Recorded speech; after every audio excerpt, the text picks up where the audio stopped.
Here are most of the chords for Willow to get you started. E minor 9 on the first line, string 4, fret 7, first finger, string 5, fret 9, third finger, and an open string 6 and 4. I'm assuming for now that you're just going to learn the chords. I'll show you the right hand pattern roughly, but it does alter and change quite a bit through the song. But basically, I'm just going to assume you're going to strum through the chords. Winter moon, and learn the words.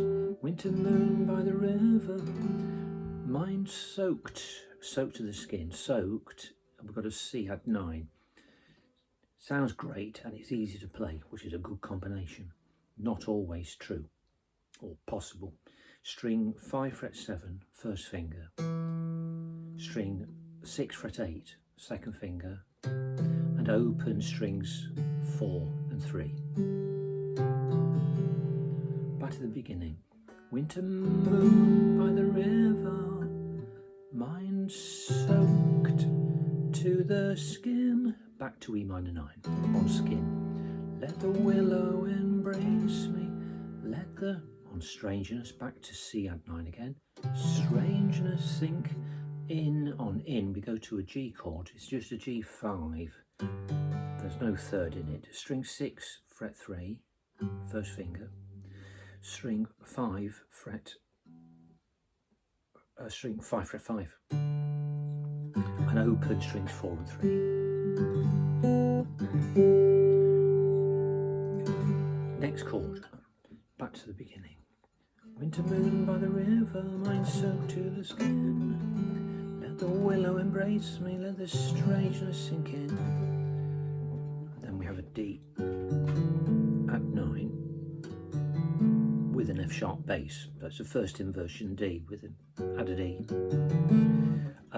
It's asking a lot of most people, so I'm going to assume for now that you don't want to do that. But there it is for those guitar players who are advanced enough to feel comfortable with this. It's string 6 fret 5 and a bar A across strings 6, 5, 4 and 3. But here's an alternative. String 6 fret 2, lean the first finger so that string 5 is muted, so you're not going to be using it, and then fret 2 on strings 4 and 3 as well.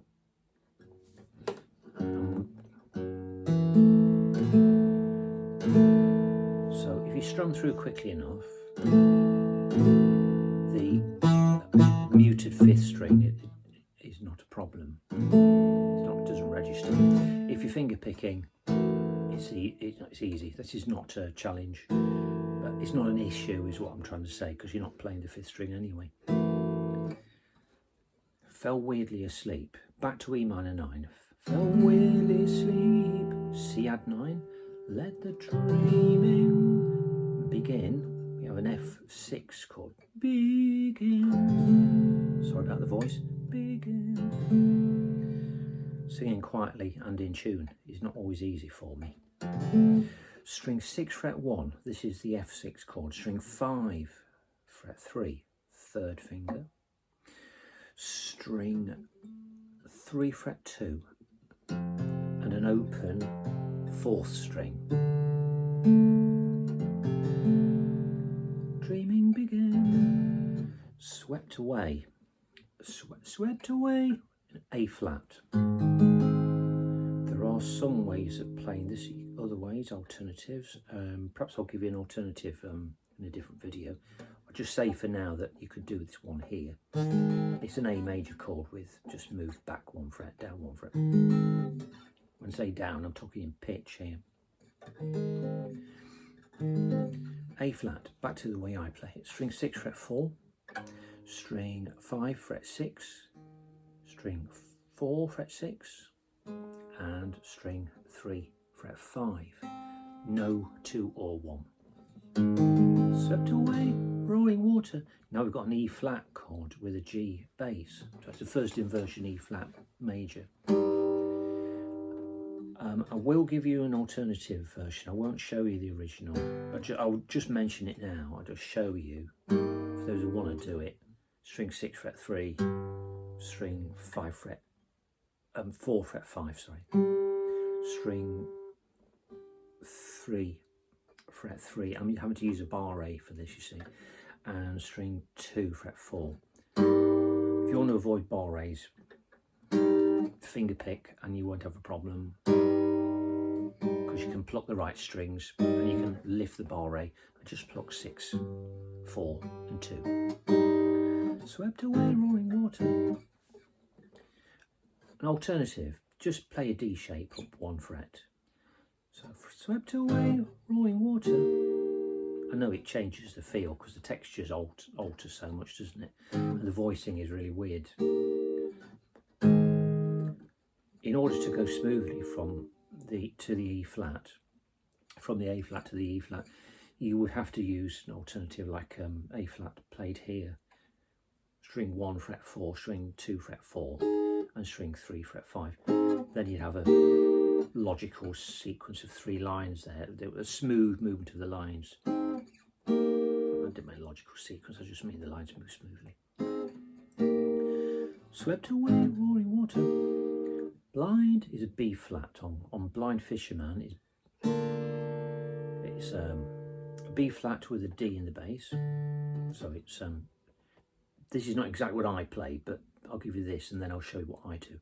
String 1 fret 1, string 2 fret 3. I'm just trying to think of playable ways of getting through the song, so you can learn the words, learn the tune, and play something that's close to the original, minus the textural feel that gives the mood.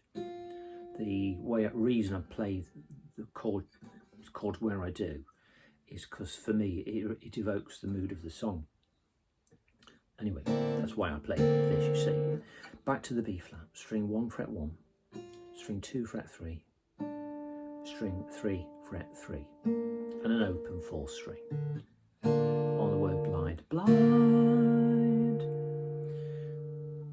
Blind Fisherman goes blind, and as you continue to sing the word blind, as you extend the I, the note on I, blind fisherman. The chords are so B flat, D bass.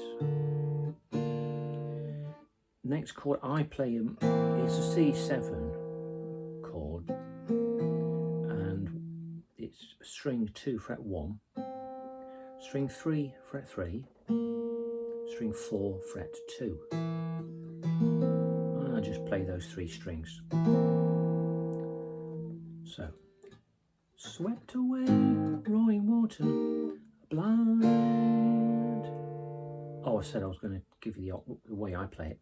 I play this. I don't use, because I know I'm only using 3 strings, I want the textures to thin down. So this little passage here is 3 voices, not 4.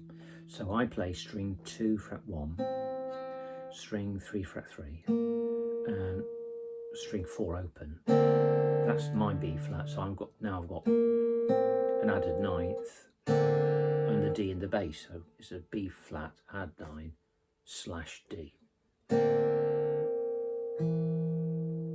And then I add on then the second finger. So if you are doing finger picking on the right and the slightly unusual fingerings on the left, these chord shapes, it's easier in the end. Blind fisherman.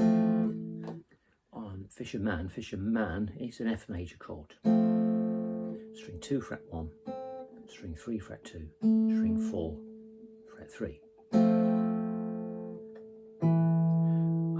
Sometimes I just play that bass note on its own as a passing bass line, passing note in the bass. A blind fisherman, hey. Or sometimes I will pluck all 3 strings. That's what I usually do. I say sometimes, I usually play it this way. So, blind fisherman,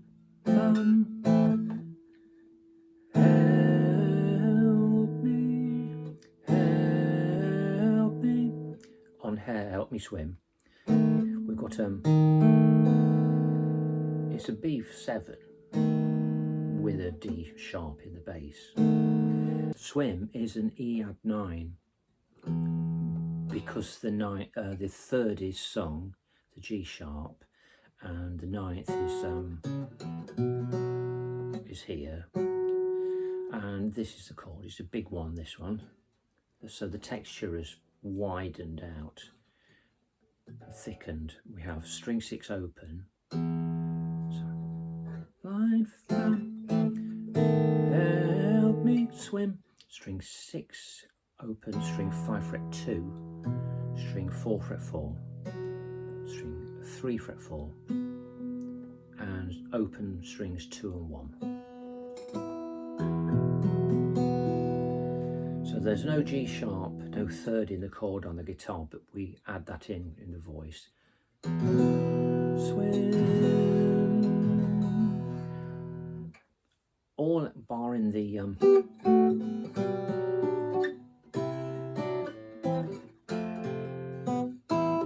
that's the whole thing done. A tiny bit about the right hand. I'm just going to mute the string so you can see the pattern. I'm just going to play through the pattern a few times, then I'm going to slow it down, and then I'm going to describe it.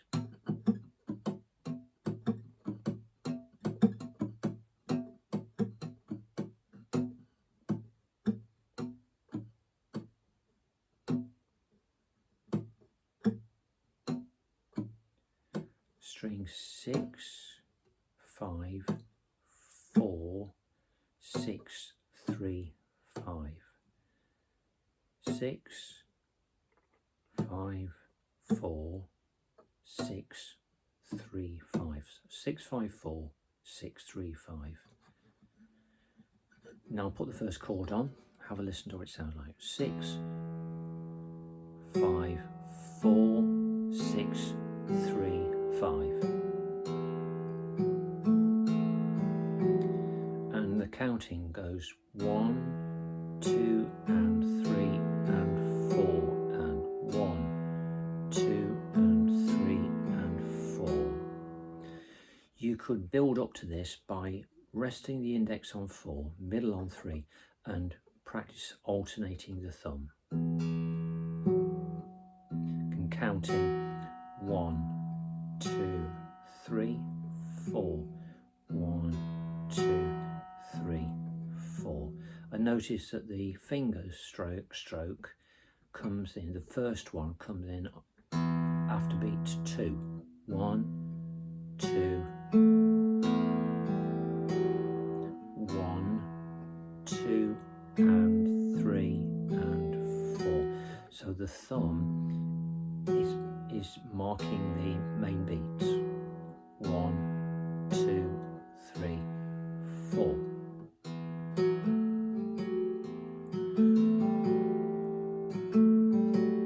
When you've got a feel for it, you can start to improvise. So quite often I will use these open first 2 strings.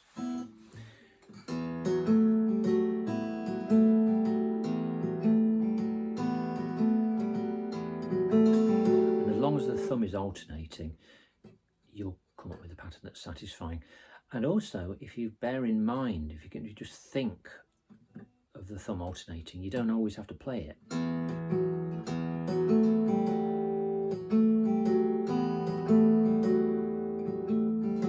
Always remember that the song in the end, when you play it, is your interpretation of the song.